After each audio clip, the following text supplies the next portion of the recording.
Muy buenos días, hermanos. Que el Señor les bendiga. Pueden tomar asiento. Quisiera invitarles que vayan conmigo en sus Biblias al libro de Romanos, capítulo 1. Y si alguien necesita que le prestemos una Biblia, puede levantar su mano y uno de los diáconos va a pasar por su asiento para prestarle una Biblia por aquí adelante. ¿Alguien por allá arriba necesita alguna Biblia? Muy bien, Romanos capítulo 1. La semana pasada el sermón se enfocó en la necesidad de una mente renovada para poder agradar a Dios. Y pues en la mañana de hoy vamos a continuar con este mismo tema y estaremos también compartiendo desde la misma carta a los romanos, pero en esta oportunidad en el capítulo 1, y estaremos leyendo en un momento los versículos 16 al 23. Vamos a estar enfocándonos en la necesidad que nosotros tenemos, una vez más, de que nuestra mente sea renovada por el Evangelio. Y este capítulo 1 de Romanos, aquí el apóstol Pablo inicia argumentando quién es que necesita el Evangelio. Si ustedes recuerdan, capítulo 1, capítulo 2, capítulo 3, básicamente la conclusión del apóstol Pablo es que todos necesitamos del Evangelio. Todos necesitamos la salvación que viene por medio de Dios, por medio de la predicación del Evangelio, por medio de la fe en el Señor Jesucristo. Pero en el texto que nosotros vamos a ver en esta mañana, de manera particular, nosotros vemos cómo el apóstol Pablo describe a esta persona que necesita de este mensaje de salvación, lo describe como una persona que tiene el corazón entenebrecido o una persona que tiene la mente reprobada y que de quedar en esa condición va a padecer el sufrimiento de la ira de Dios. Así que una vez más, hermanos, en esta mañana queremos ver por medio de la palabra de Dios la necesidad que tenemos de que nuestra mente sea renovada por el Evangelio. Romanos capítulo 1, y vamos a iniciar nuestra lectura en el versículo 16. Dice allí la palabra de Dios: porque no me avergüenzo del Evangelio, porque es poder de Dios para salvación a todo aquel que cree, al judío primeramente y también al griego. Porque en el Evangelio la justicia de Dios se revela por fe y para fe, como está escrito: mas el justo por la fe vivirá. Versículo 18. Porque la ira de Dios se revela desde el cielo contra toda impiedad e injusticia de los hombres que detienen con injusticia la verdad. Porque lo que de Dios se conoce les es manifiesto, pues Dios se lo manifestó. Porque las cosas invisibles de Él, su eterno poder y deidad, se hacen claramente visibles desde la creación del mundo, siendo entendidas por medio de las cosas hechas, de modo que no tienen excusa. Pues habiendo conocido a Dios, no le glorificaron como a Dios, ni le dieron gracias, sino que se envanecieron en sus razonamientos y su necio corazón fue entenebrecido. Profesando ser sabios, se hicieron necios y cambiaron la gloria del Dios incorruptible en semejanza de imagen de hombre corruptible, de aves, de cuadrúpedos y de reptiles. Vamos a orar. Padre eterno, en esta mañana nosotros damos gracias porque podemos encontrarnos aquí en tu casa, en el templo, junto con nuestros hermanos, adorándote, cantando estas verdades de esperanza en Cristo Jesús, de cómo tú nos has librado del infierno, de la condenación eterna, y cómo en Cristo Jesús, solamente en Cristo Jesús, nosotros podemos tener esperanza de vida eterna. Gracias damos, Señor, porque al venir a tu casa nosotros escuchamos estas palabras de aliento. Nosotros aquí encontramos verdadera esperanza y vida. Y Señor, rogamos que en esta mañana, al abrir tu palabra, tu Santo Espíritu también abra los ojos de nuestro entendimiento. Que podamos apreciar las riquezas que hay en tu palabra, que podamos apreciar el mensaje que tienes para con nosotros, que podamos ver la luz de tu gloria reflejada en la faz de nuestro Señor Jesucristo. Que en esta mañana, Señor, podamos entender nuestra necesidad del Evangelio de Cristo. Oh Señor, que a nosotros ser confrontados con tu palabra también seamos humillados y aprendamos, Señor, a depender de ti, a buscar de ti.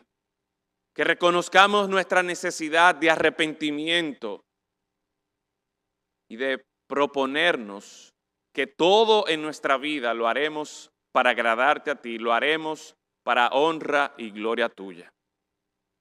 En Cristo Jesús lo rogamos. Amén. Cuando yo tenía unos 8 o 10 años, no recuerdo la edad exacta, recuerdo que mis padres pasaron por un momento en los que ellos se preocuparon mucho por mí, y quizás yo le he dado muchas razones por las cuales preocuparse por mí, pero de manera particular en ese momento estaba relacionado con un tema de salud, un tema que ellos no entendían lo que estaba pasando conmigo. Según ellos me cuentan, yo no lo recuerdo, pero aparentemente cuando yo me acostaba y ya estaba durmiendo, yo empezaba a moverme de un lado a otro en la cama y empezaba a golpear mi cabeza de un lado para otro, y ellos hasta lo escuchaban y iban a mi habitación y se preguntaban y me despertaban que como que qué era lo que me estaba pasando. Y producto de esa inquietud, ellos me llevaron a varios doctores, y una de las doctoras recuerdo que recomendó que me hicieran un electroencefalograma. No sé cuántos de ustedes se han hecho ese estudio, pero el electroencefalograma te ponen una serie de electrodos, de alambritos en tu cabeza, y la idea es que supuestamente mientras tú estás durmiendo te van examinando la electricidad en tu cerebro para ver si tú tienes problemas de epilepsia, si hay algún problema mental o algún problema ahí en tu cerebro. Ese estudio yo recuerdo que me lo hicieron varias veces y al final de cuentas los resultados fueron inconclusos porque yo no llegué a dormirme. Y esto llevó a que la doctora recomendara incluso que me llevaran a Estados Unidos para que me hicieran unos exámenes, me hicieran unas pruebas allí.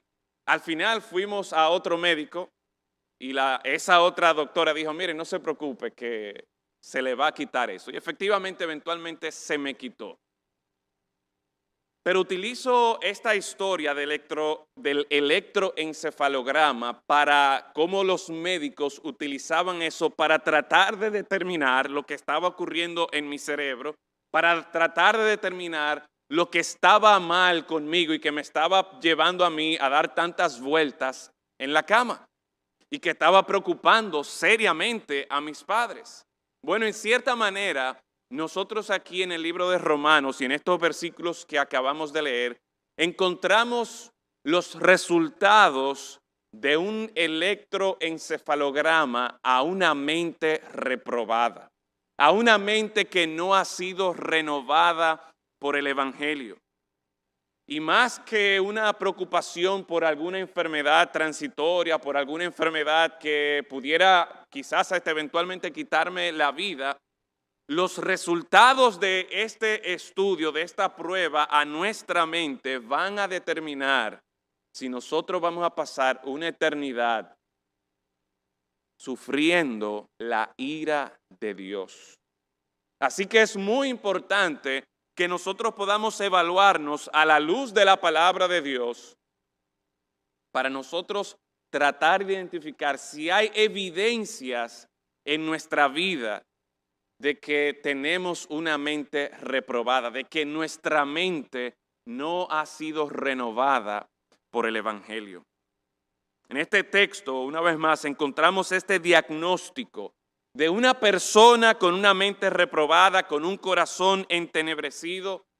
Y quisiera que en esta mañana entonces consideremos cuáles son algunas evidencias de una persona que tiene un corazón entenebrecido, de una persona que tiene una mente reprobada.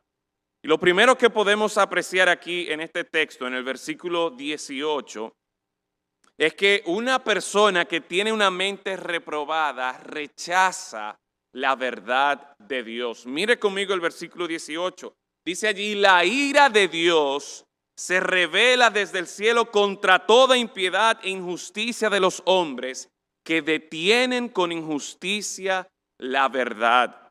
Porque lo que de Dios se conoce les es manifiesto, pues Dios se lo manifestó. En otras palabras, esta persona que el apóstol Pablo está aquí describiendo, que si seguimos leyendo capítulo 2 y capítulo 3 de Romanos, nos damos cuenta que se refiere a todos los hombres. Nos dice aquí que una de las características de esta persona con una mente reprobada es que rechaza la verdad de Dios.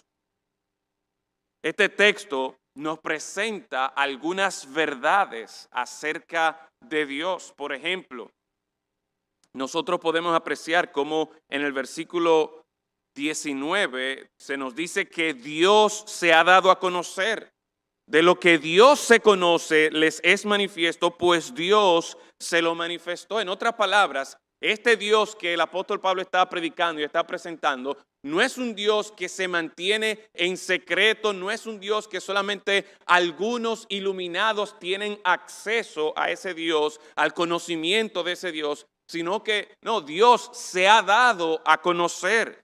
Y de manera clara podemos verlo en el versículo 20, como algunos aspectos de la persona de Dios, las cosas invisibles de Él, su eterno poder y deidad, se hacen claramente visibles desde la creación del mundo.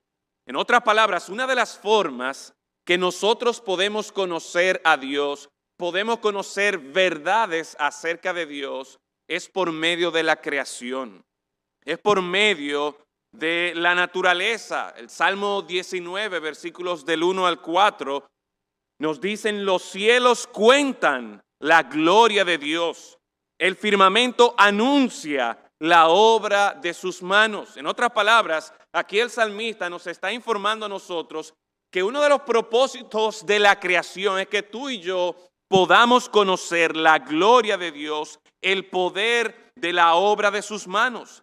Y sigue diciendo: un día emite palabra a otro día, una noche a otra noche declara sabiduría. Y todo esto aquí dándonos ideas de comunicación, de revelación. No hay lenguaje, ni palabras, ni es oída su voz. Por toda la tierra salió su voz, y hasta el extremo del mundo sus palabras. Entonces, ¿qué nos dice aquí el apóstol Pablo? El apóstol Pablo nos está diciendo aquí que este Dios de quien él está predicando es un Dios que se ha dado a conocer. Se ha dado a conocer por medio de la creación, pero también se ha dado a conocer por medio de su palabra, por medio de las Escrituras. Y de esta manera nosotros podemos conocerlo de una forma más específica, pero no solamente podemos conocer de este Dios, esta verdad de que Él se ha dado a conocer, sino que también por medio de lo que conocemos de Dios, podemos darnos cuenta de que Dios es un Dios poderoso, de que Él es asombroso. Note una vez más el versículo 20. Y cómo habla de que el Dios que nosotros venimos aquí a adorar y a cantar, la palabra de este Dios que nosotros leemos, es un Dios, dice aquí, las cosas invisibles de Él, su eterno poder y deidad. Dios es poderoso. Y podemos, una vez más, por medio de la creación, nosotros considerar su grandeza, su poder, y nosotros quedar en asombro de Dios. Hay muchas imágenes que podrían venir a nuestra mente de la creación, que al nosotros verlas nos dejan a nosotros con la boca abierta. Pudiéramos pensar en esos paisajes del Gran Cañón, o podríamos pensar, no tenemos que irnos fuera del país. Aquí en nuestro país tenemos muchas partes hermosas, de camino a Samaná, a Las Terrenas, cuando vamos al retiro de matrimonio para allá. Si cogemos la autopista o la carretera nueva y vemos subiendo por esa carretera y vemos esa hermosa playa allí de nuestro país. O cuando vamos subiendo las montañas de Jarabacoa. O quizás del pueblo que usted venga y usted conoce todos esos rincones bellos, hermosos, que hablan precisamente del poder de nuestro Dios. Que una vez más la naturaleza debe provocar en nosotros reconocer y apreciar el poder de nuestro Dios. Ese Dios que nosotros adoramos, este Dios del cual predicamos, es un Dios poderoso, es un Dios asombroso, pero también el texto nos dice otras verdades acerca de este Dios, que el hombre que tiene una mente reprobada busca rechazar esta verdad. ¿Qué más nos dice el texto? Este texto nos muestra a nosotros que este Dios es un Dios santo, es un Dios justo, es un Dios que no tolera el pecado, y por eso dice el versículo 18, porque la ira de Dios se revela desde el cielo contra toda impiedad e injusticia de los hombres que detienen con injusticia la verdad. Los hombres con una mente reprobada no quieren reconocer que el Dios de las Escrituras, el Dios creador del cielo y de la tierra, es un Dios que es santo, es un Dios que es justo, es un Dios que no tolera el pecado. Ese es el Dios de la palabra. Esa es la verdad del Dios que nosotros predicamos, del Dios que nosotros cantamos. Pero también este texto que nosotros hemos leído, amén de decir que Dios es santo, justo, que no tolera el pecado, también el apóstol Pablo se asegura de presentarnos aquí, de que tengamos el cuadro completo, de que a la vez de ser santo, este Dios es el único Salvador.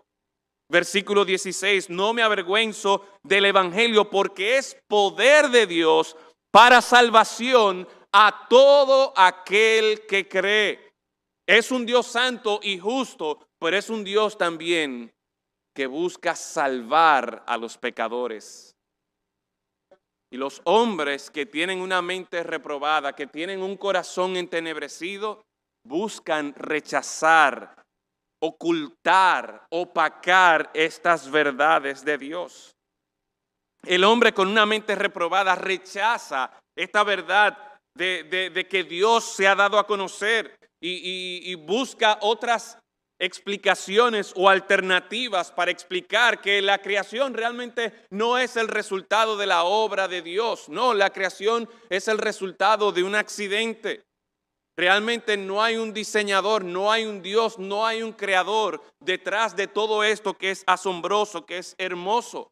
Y por lo tanto, cuando busca alternativas para explicar el poder de Dios mediante la creación, pues entonces ya no tiene razón, ya no hay motivos para asombrarse de Dios. Deja de asombrarse de Dios y en vez de asombrarse en el Creador, en su poder, en su majestad, desvía esa atención del Creador a la creación. Se distrae con las criaturas. El apóstol Pablo nos está enseñando aquí, nos está presentando cómo es la mente de una persona que todavía su mente no ha sido renovada por el Evangelio, que tiene todavía una mente reprobada, un corazón entenebrecido. Bueno, es una persona que está buscando excusas, que está buscando alternativas para tener en cuenta a Dios en su vida. Es una persona que también procura eliminar el concepto del pecado, el concepto de la moralidad, de lo que es bueno, de lo que es malo. Es una persona que está promoviendo el relativismo, que quizás para ti eso es bueno y lo que yo hago es malo, pero yo hago lo que yo quiero y no me juzgues a mí porque para mí esto es bueno. Entonces, miren el cuadro, el diagnóstico que se nos está dando de una mente reprobada. Es una persona que elimina la necesidad de un Salvador o totalmente busca rechazarlo o sustituirlo o llega a pensar que yo soy el propio Salvador de mi destino. Mi vida depende de las decisiones que yo tome. Le hago una pregunta entonces en esta mañana. ¿Ese cuadro lo describe a usted? ¿Es usted una persona que de manera intencional está rechazando algunas de estas verdades acerca de Dios? Porque solamente personas que son como estas, solo aquellos que tienen una mente reprobada, son aquellos que buscan eliminar a Dios de la ecuación de su vida. Pero vemos también, por otro lado, que este texto nos presenta otra evidencia, otra característica de una mente reprobada, de un corazón entenebrecido. Y es que busca rechazar el dar gloria a Dios. Rechaza glorificar a Dios. Mire conmigo el versículo 21. Pues habiendo conocido a Dios, no le glorificaron como a Dios. No le glorificaron como a Dios. Ayer yo estaba dando una clase de la familia cristiana y el tema que estábamos tratando era el diseño de Dios para el matrimonio. Y en uno de los puntos que estaba discutiendo allí en la clase, cuando estuve hablando de las motivaciones correctas para el matrimonio, de los propósitos del matrimonio, es que nosotros debemos pensar en el matrimonio como una oportunidad para glorificar a Dios. Y cómo eso entonces debe llevar al esposo a pensar que por medio del matrimonio, por medio de mostrar amor a su esposa, él va a glorificar a Dios. Y la esposa también debe tener en cuenta que el propósito del matrimonio es glorificar a Dios. Y mientras estoy explicando, mientras estoy desarrollando el tema, un hermano levanta la mano y hace la pregunta, profesor, ¿usted puede explicarme qué significa vivir para la gloria de Dios? ¿Cómo usted respondería a eso? ¿Qué significa vivir para la gloria de Dios? En el momento me tomó por sorpresa porque uno como que da por entendido que todo el mundo sabe lo que es eso. El apóstol Pablo nos dice en 1 Corintios 10:31 que ya sea que comamos o bebamos o cualquier cosa que hagamos, nosotros debemos hacerlo para la gloria de Dios. Pero yo te hago la pregunta, ¿qué significa vivir para la gloria de Dios? ¿Cómo se ve eso en el matrimonio? Que era la pregunta de él. ¿Cómo se ve eso en la vida de un esposo? Y en la medida que iba pensando en esta pregunta, incluso seguí pensando aún después de la clase, cómo responder esa pregunta. ¿Qué significa glorificar a Dios? Glorificar a Dios, una persona que glorifica a Dios es una persona que reconoce la posición de Dios como creador, como el diseñador, como el Señor de su vida.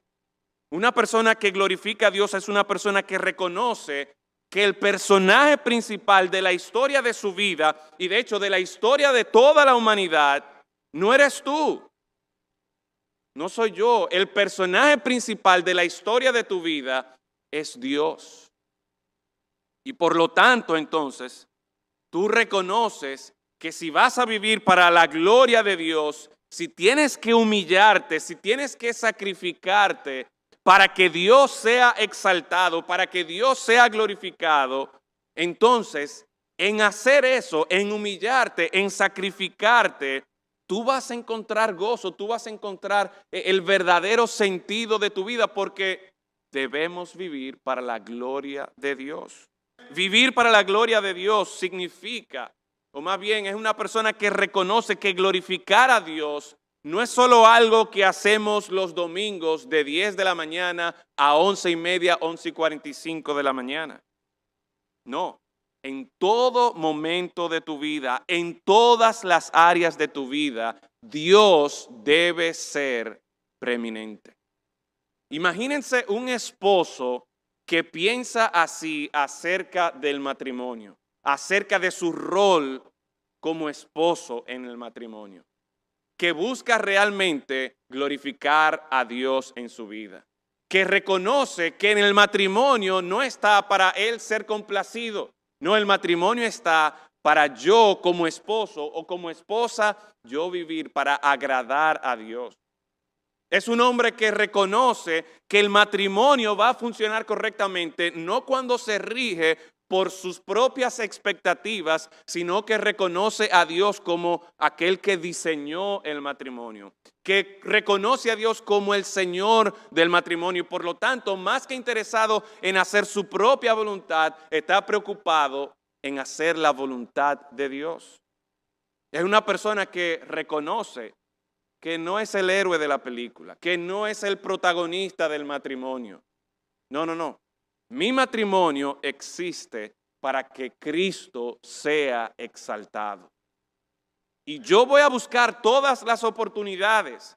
Tenga que humillarme, tenga que sacrificarme, tenga que pensar en mi esposa por encima de mí mismo, con el propósito de que Dios sea glorificado.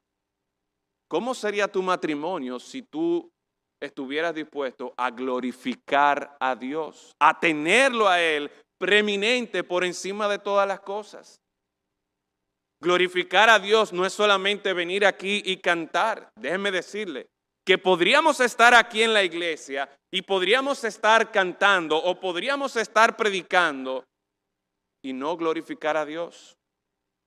Porque cuando yo canto, me gusta escuchar mi propia voz y me deleito en poder armonizar con los demás. Y más que estar pensando en glorificar a Dios, en exaltar a Dios, en lo que Dios ha hecho, estoy pensando en cómo yo me siento. Y no me malentiendan, no hay nada de malo con que uno se deleite mientras está adorando a Dios, siempre y cuando el personaje principal, el enfoque no esté en mí y cómo yo me siento, sino en que Dios es realmente merecedor de mi adoración. Lo mismo ocurre en mi trabajo. En mi trabajo yo puedo glorificar a Dios. En tu trabajo tú puedes glorificar a Dios. ¿Cómo tú vas a glorificar a Dios en tu trabajo? Bueno, cuando en tu trabajo tú te das cuenta de que el trabajo no existe para ti y para tu propio bien y para tu propia satisfacción. El trabajo ni siquiera existe para tu jefe, para que tu jefe se agrade contigo. Y una vez más, tú puedes encontrar placer en tu trabajo, tú puedes buscar satisfacer a tu jefe, pero principalmente la meta última de tu trabajo es que todo lo que tú hagas, tú estés seguro de que estás haciendo la voluntad de Dios y lo estés haciendo a la manera de Dios. Una persona con una mente reprobada, con un corazón entenebrecido, no reconoce a Dios como el personaje principal de su vida y por lo tanto rechaza glorificar a Dios. Vemos también que una persona con una mente reprobada, en tercer lugar, rechaza dar gracias a Dios. Mire el versículo 21 otra vez. Habiendo conocido a Dios, o sea que es posible conocer a Dios, como habíamos dicho hace un momento. Parte de las verdades acerca de Dios es que Él se ha dado a conocer. Él se ha revelado, Él se ha manifestado. Y conociendo su grandeza, conociendo su poder, estas personas, en vez de glorificar a Dios y verlo como el personaje principal, como el Todopoderoso, en vez de dar gracias a Dios por todo lo que ha hecho y cómo por medio de su creación Él beneficia a uno, dice el versículo 21, ni le dieron gracias. Mal agradecidos o no agradecidos en lo absoluto. Al ver todo lo que Dios ha hecho, la respuesta del hombre debería ser estar totalmente, profundamente agradecido de Dios. Esta mañana yo vine aquí y muchas veces me pasa, el pastor Pedro lo sabe, muchas veces me pasa que yo llego aquí a la oficina y voy a buscar mi llave para abrir la oficina. ¿Y qué pasa? No traje la llave. Esta mañana yo tenía la llave en el bolsillo y yo di gracias a Dios. Gracias, Señor, porque no tengo que volver a mi casa. Gracias, Señor, porque esta mañana me permitiste recordar, ponerme la llave en el bolsillo para poder abrir esa puerta. Pero muchas veces nosotros pasamos por esta vida y no nos damos cuenta de todas las cosas por las que nosotros debemos dar gracias a Dios. El hecho de que estemos aquí, hermanos, en esta mañana. Y sí, aunque tengamos que tener la mascarilla puesta, aunque tengamos que tener cierto distanciamiento, pero podemos dar gracias a Dios de que nos da la salud, de que nos da la fuerza para estar aquí presentes y adorar juntos al Señor. Podemos dar gracias a Dios que nos da la vestimenta. Podemos dar gracias a Dios que en la mañana, al mediodía, en la noche, quizás entre mañana y entre la tarde, nosotros tenemos que comer. ¿Cuántas personas pasan horas sin comer? Pasan días sin comer. Nosotros no conocemos lo que es literalmente morirse de hambre. Y eso se debe a que el Señor día tras día nos provee. Reconocemos la provisión de Dios. Un corazón entenebrecido, una mente reprobada, no ve razón para dar gracias a Dios. No, una mente reprobada, como Dios no existe, como no tiene a Dios presente en su vida, lo que se cree es que si tengo comida es porque yo me la he buscado, es porque yo la he conseguido. Nosotros hoy día vivimos en una sociedad que es muy pronta para demandar sus derechos, que asume que todo se le debe. No, yo me merezco una buena educación, yo me merezco una buena comida, yo me merezco una casa. Y está siempre gritando y es muy pronta a hacer marchas y manifestaciones demandando sus derechos. Y no reconocemos o no estamos dispuestos a reconocer todo lo que en Cristo Jesús Dios nos ha dado, que es más que suficiente. Pero eso ocurre, ese rechazo a dar gracias a Dios ocurre cuando hay una mente reprobada. Una mente reprobada, y avanzando aquí también, es una mente que se caracteriza por ese rechazo a temer a Dios. El versículo 22 dice, profesando ser sabios, ¿qué pasó? Se hicieron necios. ¿Cómo describe la palabra de Dios lo que es un necio? Un necio es una persona que dice en su corazón, no hay Dios, no hay Dios, no me interesa Dios, yo no necesito a Dios. Yo tengo toda la sabiduría que yo necesito para vivir y vivir bien. Profesando ser sabios, se hicieron necios. Personas que definitivamente entienden que no necesitan a Dios en su vida porque dependen de sí mismos. Otra característica de una mente reprobada es que rechaza ser leal a Dios. Versículo 23.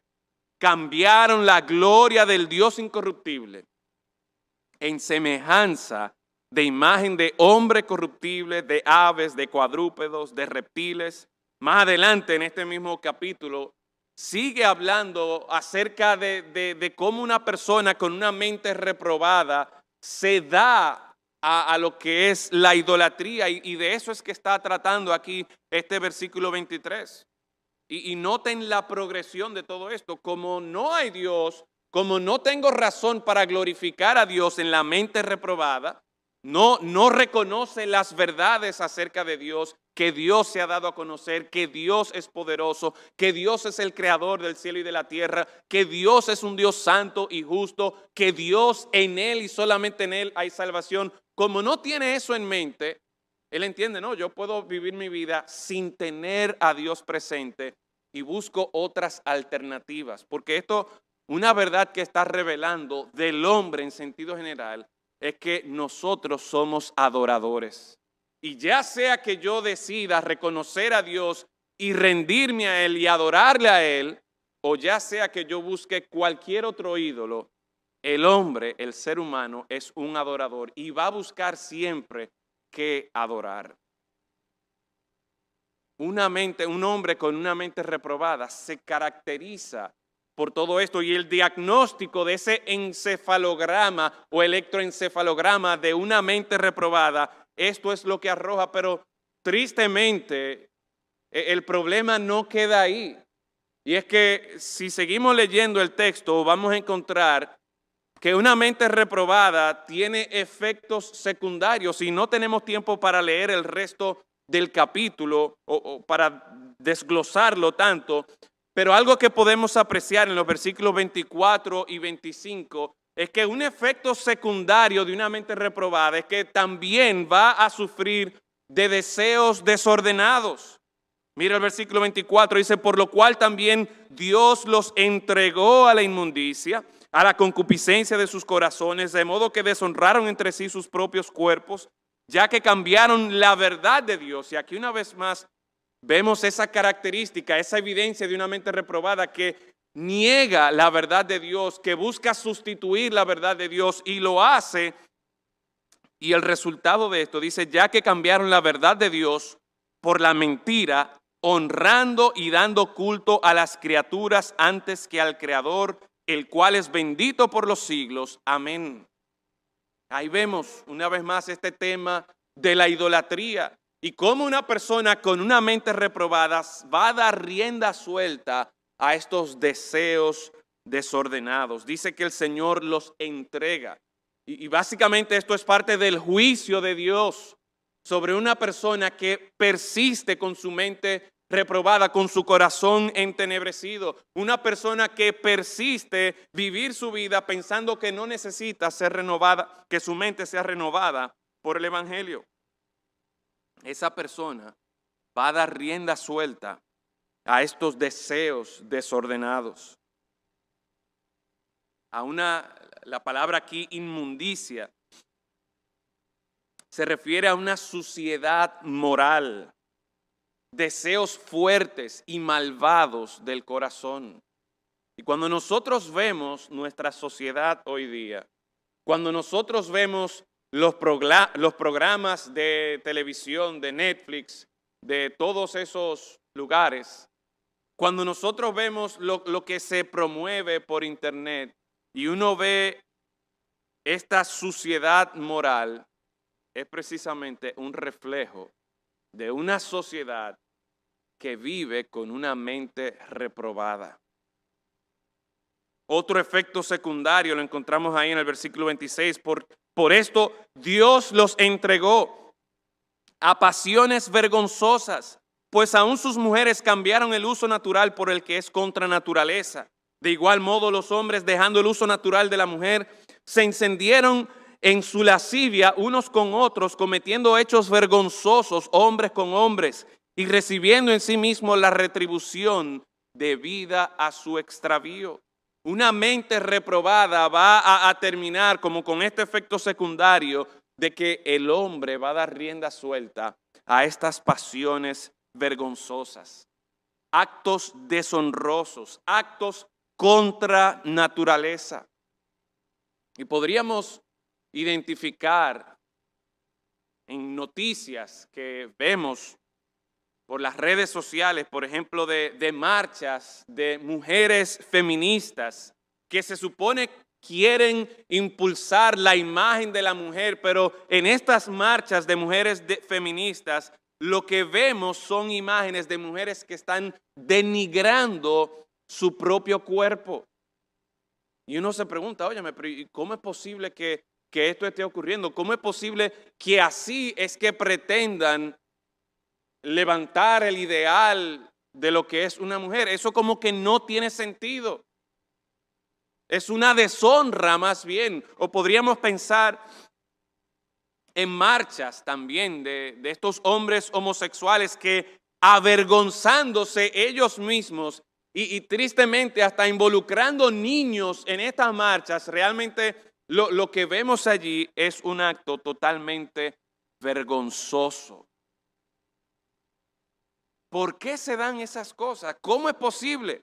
Uno quizás desde fuera o en su casa ve esas noticias y uno se asombra y se asusta y dice, ¿cómo es posible que en la sociedad se estén dando estas cosas? Bueno, el Señor nos está dando evidencia de lo que ocurre cuando una persona permanece con un corazón entenebrecido, permanece con una mente reprobada. Y todo eso lo que está dando evidencia es de cuánto necesita el hombre que su mente sea renovada por el Evangelio.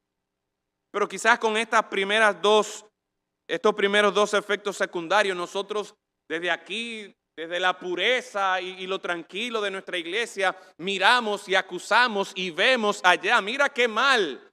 Pero vemos que hay un tercer efecto secundario. En el versículo 28 dice, y como ellos no aprobaron tener en cuenta a Dios, Dios los entregó, aquí está el término o la frase, a una mente reprobada para hacer cosas que no convienen.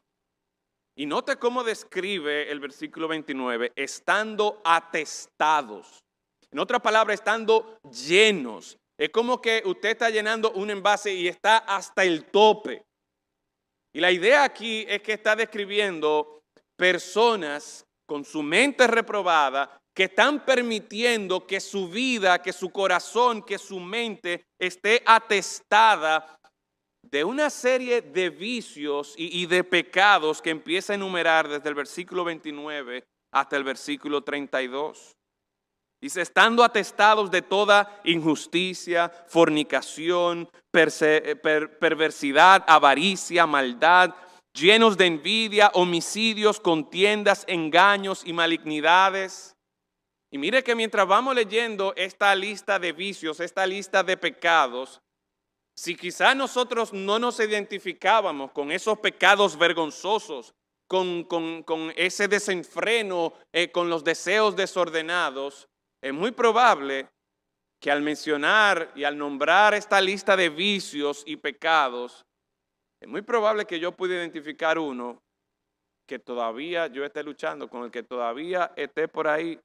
Murmuradores, detractores, aborrecedores de Dios, injuriosos, soberbios, altivos, inventores de males, desobedientes a los padres, necios, desleales, sin afecto natural, implacables, sin misericordia, quienes habiendo entendido el juicio de Dios, que los que practican tales cosas son dignos de muerte, no solo las hacen, sino que también se complacen con los que las practican. Es interesante el grado de falta de conciencia que hay aquí como este efecto secundario de una mente reprobada. Porque note que el versículo 32 está diciendo que aún sabiendo que el que hace estos pecados, algunos de los pecados que están en esa lista que menciona ahí, aún sabiendo, aún conociendo, entendiendo el juicio de Dios, que los que practican tales cosas son dignos de muerte, aún las hacen y se gozan, se complacen, disfrutan con aquellos que con su mente reprobada hacen todas esas cosas. En esta mañana nosotros estamos viendo los resultados de este diagnóstico que se le ha hecho a una mente reprobada. Y con la palabra de Dios, mi intención ha sido confrontarles a ustedes, para que ustedes miren su mente, para que ustedes miren su corazón y puedan evaluar, puedan examinar, ¿hay algo de esto que yo veo en mí? ¿Lucho yo todavía con esto de reconocer la verdad de Dios? ¿Estoy yo activamente rechazando verdades acerca de Dios? ¿Estoy yo de una manera u otra buscando gloria para mí mismo en vez de glorificar a Dios y de reconocerlo a Él como preeminente en mi vida? ¿Me da trabajo a mí ser agradecido por todas las cosas? ¿Me da trabajo a mí reconocer las dádivas, los dones del Señor? ¿Estoy yo como esos necios viviendo mi vida en mi casa, en la universidad, en el colegio, en el trabajo, viviendo mi vida como si Dios no existiera, como si Dios no estuviera ahí? ¿Estoy yo viviendo, buscando otros ídolos? ¿Me estoy yo gozando, disfrutando otras cosas que no son Dios? Hermanos, el Evangelio nos confronta a nosotros con estas realidades y nos lleva a nosotros a saber, como dije hace un momento, que Dios es un Dios justo, Dios es un Dios santo. Dios no tolera el pecado. Pero gloria a Dios, el mensaje del Evangelio no termina simplemente señalándonos nuestro pecado, sino que quiero terminar volviendo al versículo 16 y 17. Porque aquí entonces es que nosotros encontramos la esperanza del Evangelio. Aquí es que nosotros encontramos la cura, la solución a un corazón entenebrecido, a una mente reprobada. No me avergüenzo del Evangelio, dice el apóstol Pablo. ¿Por qué? Porque es el Evangelio el poder de Dios para salvación a todo aquel que cree. Al judío primeramente y también al griego. En el Evangelio, la justicia de Dios se revela por fe y para fe. Como está escrito, el justo por la fe vivirá. El Evangelio nos da un mensaje de vida, nos da un mensaje de esperanza, nos confronta así con el pecado, nos señala, mira, ten cuidado. Si tu mente, si tu corazón refleja alguna de estas características, si hay evidencia de estos síntomas, pero el Evangelio también nos da la cura, nos da la solución y nos apunta al Señor Jesucristo. Nos apunta a que en Él, por medio de la fe en Cristo, tú y yo podemos ser salvos. Solo el Evangelio de Dios tiene poder para renovar tu mente reprobada y librarte de la condenación de tu condición rebelde contra Dios. Solo el Evangelio puede llevarnos a vida eterna. Solo por medio de la predicación del Evangelio nuestras mentes son renovadas. Solo la predicación gloriosa, el resplandor del Evangelio del Señor Jesucristo puede hacer que de las tinieblas nosotros podamos apreciar la luz que hay en Cristo. Y esto nos lleva, hermanos, a la realidad de que tú y yo necesitamos de Dios. Él es el único Salvador. El versículo 18 nos dice que la ira de Dios se revela desde el cielo contra toda impiedad. Pero Dios no solamente ha dado a conocer su ira en contra del pecado, sino que por medio del Evangelio, esa justicia perfecta de Dios también se nos ha dado a conocer. El Evangelio es el Señor Jesucristo. El Evangelio es nosotros creer en que Cristo vino a esta tierra, se hizo como uno de nosotros y no cometió pecado alguno. Él cumplió perfectamente con la ley de Dios para que nosotros, siendo pecadores, podamos creer en su vida perfecta y la justicia de Cristo pueda ser entonces atribuida, imputada a nosotros. Cristo murió en la cruz, no mereciendo la muerte, pero Él decidió sacrificarse para cargar ahí en el madero los pecados de todos nosotros. Creemos en su vida perfecta, justa, creemos en su sacrificio, que es el único sacrificio perfecto mediante el cual la ira de Dios es apaciguada.